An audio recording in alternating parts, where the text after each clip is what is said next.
ಭೇಟಿ ಆಗ್ತಾ ಇದ್ದೀನಿ. ಮನುಷ್ಯ ಸಂಘಜೀವಿ ಅಲ್ವಾ? ಆದರೂ ಕೂಡ ಹಲವು ಸಾರಿ ಏಕಾಂಗಿಯಾಗಿರಬೇಕು ಅನ್ನುವುದನ್ನ ಬಯಸ್ತಾನ. ಈ ದಿನ ನನ್ನ ಕವನದ ಶೀರ್ಷಿಕೆಯೂ ಕೂಡ ಏಕಾಂಗಿ.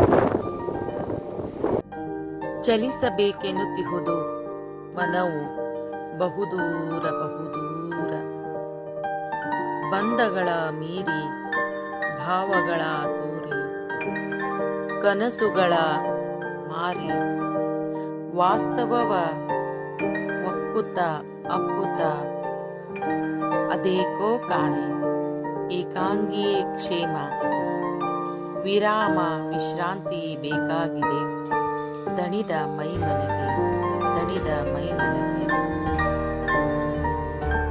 ಆಲಿಸಿದಿರಲ್ಲ